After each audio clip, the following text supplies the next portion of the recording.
مہرو بہت اپسیٹ تھی، وہ روئے جا رہی تھی۔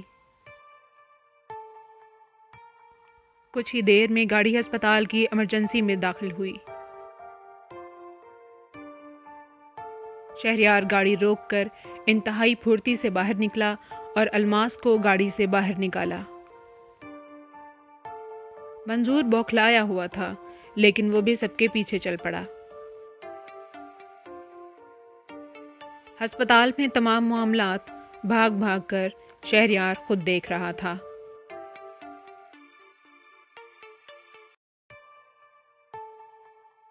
الماس کو انتہائی نگہداشت والی وارڈ میں داخل کر دیا گیا اور ورثا کو انتظار کرنے کا بول دیا گیا۔ اب شہریار، حماد اور منظور صاحب ڈاکٹروں کی طرف سے اطلاع کا انتظار کر رہے تھے، جبکہ قریب ہی بینچ پر بیٹھی مہرو روتے ہوئے دعائیں مانگ رہی تھی۔ منظور نے شہریار سے کہا، تم لوگ یہاں رکو، میں کاؤنٹر پر کاغذی کارروائی اور ادائیگی وغیرہ کے معاملات دیکھ کر آتا ہوں۔ شہریار نے انہیں روکتے ہوئے کہا، انکل آپ پریشان مت ہوں، میں سب کچھ دیکھ چکا ہوں۔ یہ کہہ کر وہ مہرو کے پاس گیا اور کچھ دیر اسے محض دیکھنے کے بعد بنا کچھ کہے واپس حماد اور منظور صاحب کے پاس آ گیا۔ اس کے چہرے پر عجب اطمینان تھا، دکھاوے کی بھی پریشانی نہیں تھی۔ کچھ دیر بعد ڈاکٹر نے انہیں بتایا کہ الماس کی حالت بالکل بھی ٹھیک نہیں تھی اور اگلے 24 گھنٹوں میں کچھ بھی ہو سکتا تھا۔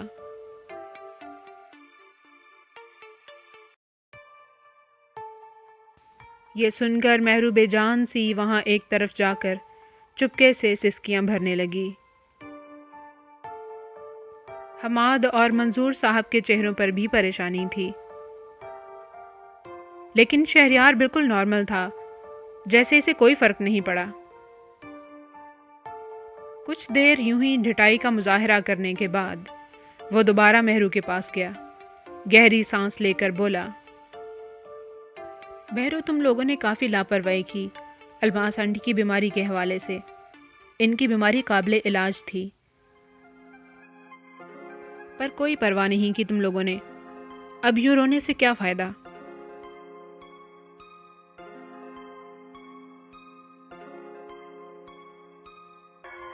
مہرو نے چونک کر شہریار کی طرف دیکھا اور پوچھا، کیا مطلب؟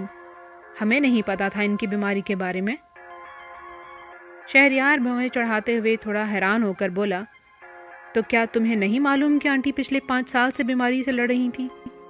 لیکن باقی لوگ تو، میرا مطلب ہے کہ گھر کے سب لوگ الماس آنٹی سمیت ایک عرصے سے جانتے تھے، تو تمہیں کیوں معلوم نہیں تھا؟